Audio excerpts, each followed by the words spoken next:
buy a ticket, you might get lucky. Wow, that was a game that needed something to happen. It needed intervention. It needed something, because United were a bit flat. We expected them to be flat. I think I remember saying at half-time that, you know what, I expected the game to be this way. I expected United to be a bit lacklustre. I mean, we played nearly double the games that Fulham have played this season. When you're fighting in all fronts, all these competitions, you can't expect it to be marauding football going forward, brilliant. You're going to be changing the team. There's going to be players coming in that are not used to the system. We're going to be tired. The other team's had a full week to prepare. That's what you've got to expect. You've got to grind out and find ways to win games. Now, when it comes to the red cards and what happened in that 5-minute spell, let's look to how that came about. Let's look to what Ten Hag did first in bringing McTominay off and bringing Antony on, who changed the game. The ball from Bruno to Antony, perfect. Then that ball from Antony to Sancho, absolutely on the money. And then Willian gets a deliberate handball, red card.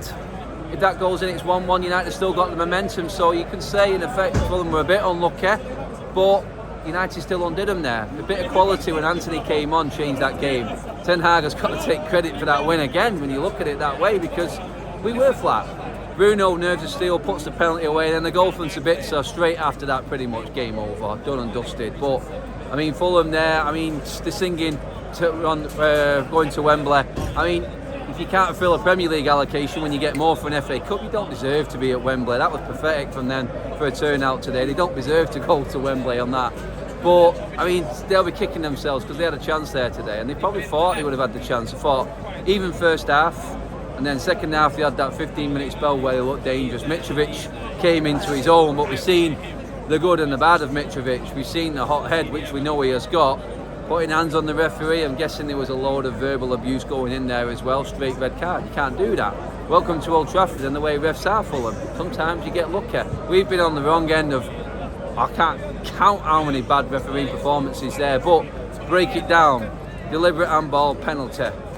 Yep, red card. Hands on the referee, verbally abusing, red card. It's the rules. It's Fulham's fault that they lost this game, in effect. Ten Hag had a part in changing it, but it's their fault they lost their head. When your manager is the first to get sent off in a melee that they had, then it sets a standard. It rolls out all over the pitch. Their coaches, you could see they were at it. You could see they were at the referee. And the referee, to be fair to him, I can't believe I'm saying it, actually had some balls today. He called it as it should have been. He did it as it should have been. And you know what? Sometimes you've got to give him credit for what he's done there in his performance. The VAR was there to help him with the handball. The one decision that he should have had to make, Fulham gave him other decisions to make. It was their fault that they lost their heads. It's not the referee's fault. The one decision was made was right. It was deliberate handball, Willian red card, penalty. The ball was going in. It would have been a game changer anyway, I think, because I think that Antony substitution was moving us in momentum factor, I think, ahead of Fulham and that. But look at it. How many games is this? We're nearly at 50 games for the season already. We only had that in the whole of last season. Shows you where we're at. Shows you how many games we have to cope with. Varane being injured today. Players looking a bit tired. Maguire, you know what I mean? It's not ideal. But we've got another win with Maguire at the back there. McTominay inexplicably cost us that goal with that poor kick, which gave them the corner, which led to the goal. He looked like he was carrying something from a battle with Mitrovic, whether he was winded. Looked like he was holding his ribs. I don't know what it was from where I was at, but that substitution, you still look at there and go, Ten Hag could have got lucky there. He had to bring McTominay off. But no, normal substitution would be like for like. Fred coming off. Ten Hag changed it tactically.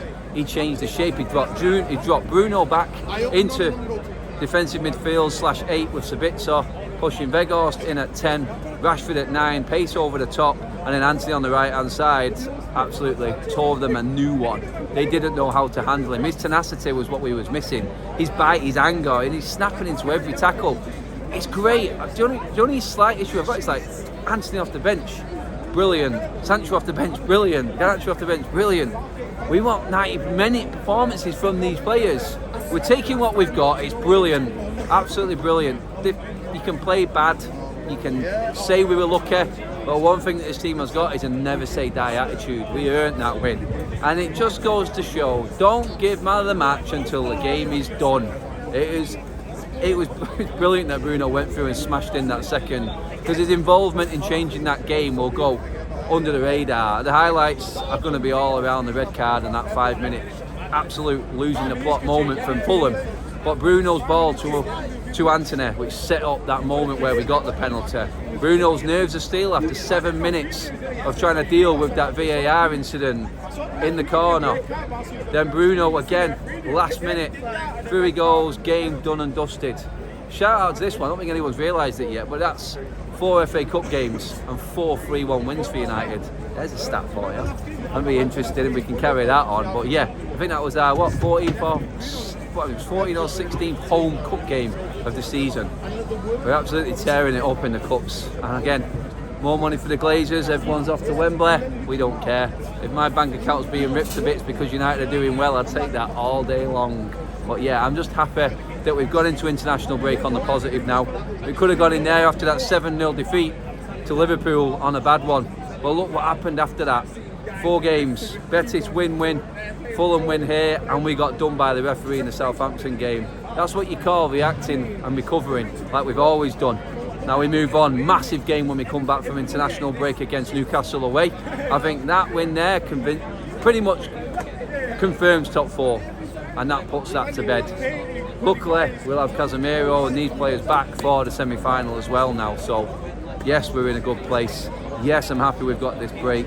And yes, I'm happy we've got 2 weeks now with players like Martial, Varane, to have a break and get back into this team fresh when it comes to that kick-off again against Newcastle at St James's. Let me know what you think, people. Drop your comments in below. Pretty mental 5 minutes, which one of that came there, but it's what it is. We've been on the other end of it at plenty of times this season. It's our turn today. Cheers for watching, everyone. Like, share, subscribe.